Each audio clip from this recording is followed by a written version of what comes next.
Olá! Na aula de hoje nós falaremos sobre as primeiras manifestações modernistas e sobre os primeiros autores modernistas do Brasil. Nós falaremos da primeira fase modernista. Lembre-se de que a Semana de Arte Moderna foi um grande movimento, um movimento inovador na literatura do nosso tempo. Vejamos quais são as principais características e os principais autores dessa época. A primeira fase, conhecida como heróica, compreende o período de 1922 a 1930 e apresenta o desejo de liberdade, de ruptura e de destruição do passado como características marcantes. Os principais autores são Oswald de Andrade, Mário de Andrade, Manuel Bandeira e Alcântara Machado.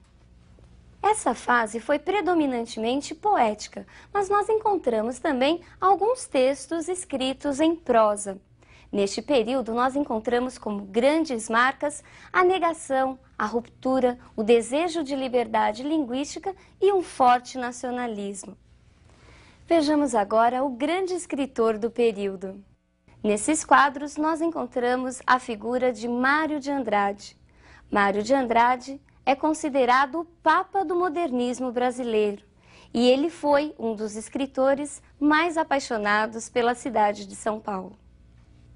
Mário de Andrade era um escritor irreverente e criativo. Em seus textos buscou romper com o passado, com as estruturas até então tidas como modelos. Mário de Andrade buscava o resgate da linguagem cotidiana, do dia a dia, do popular e do folclórico. É com seu texto, Pauliceia Desvairada, que nós temos praticamente o primeiro livro realmente modernista. Vejamos o prefácio desse livro. Leitor, está fundado o desvairismo. Este prefácio, apesar de interessante, inútil. Alguns dados, nem todos, sem conclusões.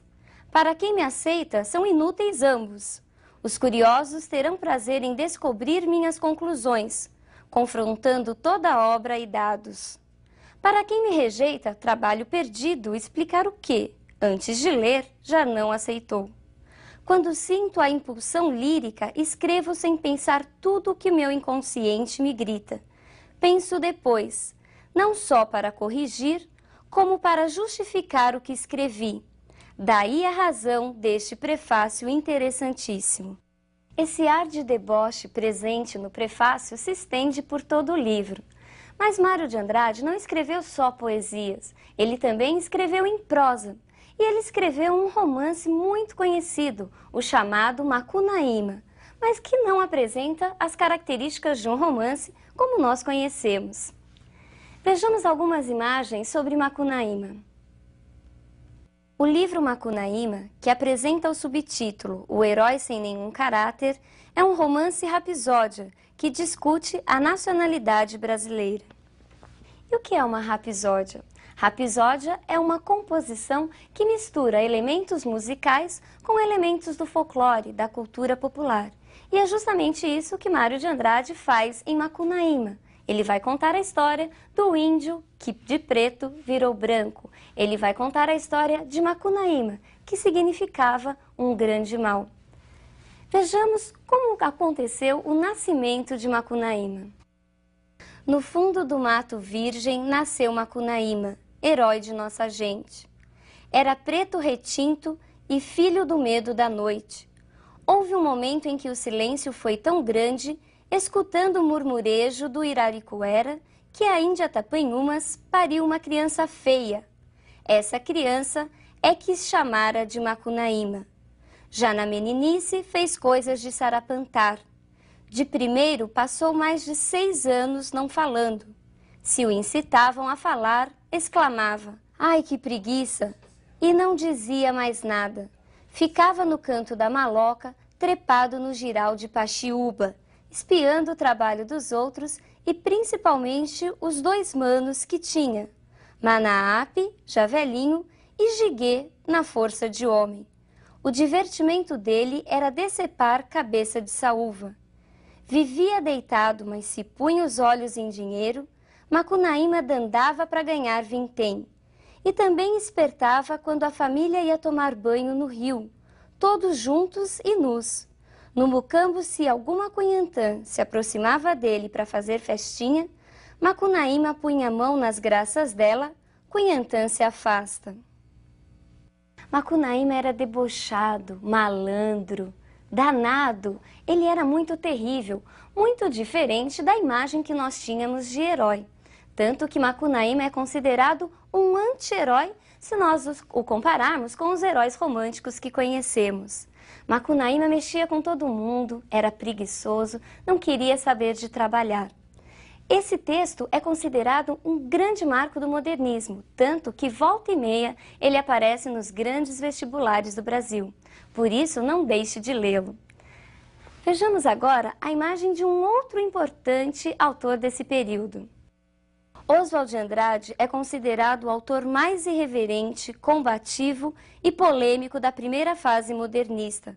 Foi o idealizador dos principais manifestos que ocorreram neste período. Sua obra é toda marcada pela ironia, pelo humor. Ele é o mais debochado dos poetas, dos escritores modernistas. Oswald de Andrade, ele inova, ele traz o elemento nacional para a literatura sobre a roupagem modernista. Ele é o criador do poema piada, do poema pílula, ou seja, textos curtos, mas que mesmo assim carregam uma grande carga poética. Vejamos alguns exemplos desses poeminhas de Oswald de Andrade. Erro de português. Quando o português chegou, debaixo de uma bruta chuva, vestiu o índio. Que pena! Fosse uma manhã de sol, o índio tinha despido o português. Pronominais.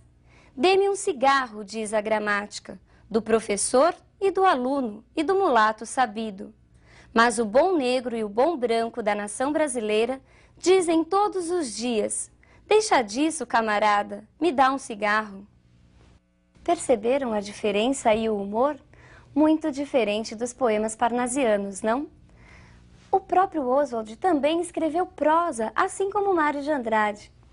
Vejamos agora a capa de um de seus livros mais conhecidos. Nesse livro, Oswald rompe com os esquemas tradicionais da narrativa. Os capítulos são curtíssimos, apresentando-se como pequenos fragmentos justapostos, próximos da técnica da pintura cubista, que representava ao mesmo tempo as várias faces de um objeto ou situação, o que impossibilitava uma leitura linear. Vejamos agora a imagem de Manuel Bandeira, outro importante poeta desse primeiro momento modernista. Manuel Bandeira, num primeiro momento, se mostra ainda bem preso aos valores parnasianos, mas com o passar do tempo se transforma num dos grandes representantes do modernismo. É a partir do livro Libertinagem que Manuel Bandeira se firma realmente como um poeta modernista. A partir desse livro, seus textos se aproximam muito do linguajar coloquial. Os temas também acabam se diversificando. Tudo para Manuel Bandeira acaba se tornando tema poético. Ele parte de frases corriqueiras, ele fala dos meninos negros, das negras, das irenes. Ele fala de poemas, de notícias que são retiradas do jornal. E ele brinca até com a sua própria doença. Lembre-se que Manuel Bandeira, ele sofria de tuberculose. Mas é com um poema intitulado Poética que nós encontramos as principais características de sua obra. Vejamos alguns fragmentos deste texto. Estou farto do lirismo comedido, do lirismo bem comportado, do lirismo funcionário público com livro de ponto expediente, protocolo e manifestações de apreço ao senhor diretor. Estou farto do lirismo que para e vai averiguar no dicionário o cunho vernáculo de um vocábulo. Abaixo aos puristas, todas as palavras, sobretudo os barbarismos universais, todas as construções, sobretudo as sintaxes de exceção, todos os ritmos, sobretudo os inumeráveis. Quero antes o lirismo dos loucos, o lirismo dos bêbados, o lirismo difícil e pungente dos bêbados, o lirismo dos clowns de Shakespeare. Não quero mais saber do lirismo, que não é libertação. A ironia também foi uma outra grande característica de Bandeira. Vejamos a ironia no próximo texto. Pneumotórax, febre, hemoptise, dispneia e suores noturnos. A vida inteira que podia ter sido e que não foi. Tosse, tosse, tosse. Mandou chamar o médico. Diga 33, 33, 33, 33. Respire. O senhor tem uma escavação no pulmão esquerdo e o pulmão direito infiltrado. Então, doutor, não é possível tentar um pneumotórax? Não. A única coisa a fazer é tocar um tango argentino. Percebeu que diferente? Brincar com a própria doença? Isso mesmo, Manuel Bandeira tem um grande traço do humor. O humor, a ironia, permeia quase todos os seus textos. Outro grande autor desse período é Alcântara Machado. Em seu livro de contos, Brás, Bexiga e Barra Funda, ele vai tratar da vida da colônia italiana na cidade de São Paulo. Ele vai falar principalmente do processo de assimilação cultural. Ele vai falar da fusão da língua portuguesa e da língua italiana, que deu origem ao conhecidíssimo português macarrônico. Vejamos um exemplo desse português macarrônico que nós encontramos no livro Brás, Bexiga e Barra Funda. Parlo assim para facilitar, não é para ofender. Primo doutor, pense bem, e poi me dê sua resposta. Domani dopo domani, na outra semana, quando quiser, e o resto à sua disposição, mas pense bem. Perceberam a influência do italiano na língua portuguesa? E por que isso? Neste período, a presença da cultura italiana era muito forte. Por quê? Porque os italianos vieram primeiro para trabalhar na lavoura do café e depois para trabalhar como mão de obra na indústria que começava a crescer na cidade de São Paulo. Todo esse processo de aculturação, de assimilação cultural é tratado por Alcântara Machado ao longo do livro. Na aula de hoje, nós vimos então as principais características e os principais autores da primeira fase do modernismo no Brasil. É a fase conhecida como heróica. E por que heróica? Porque é uma fase demolidora, era uma fase de negação. Esses modernistas negavam tudo aquilo que era do passado. Eles queriam romper com todas as estéticas, principalmente com o parnasianismo que ainda vigorava. Na próxima aula, nós falaremos sobre a segunda fase do modernismo brasileiro. Um grande abraço e até lá!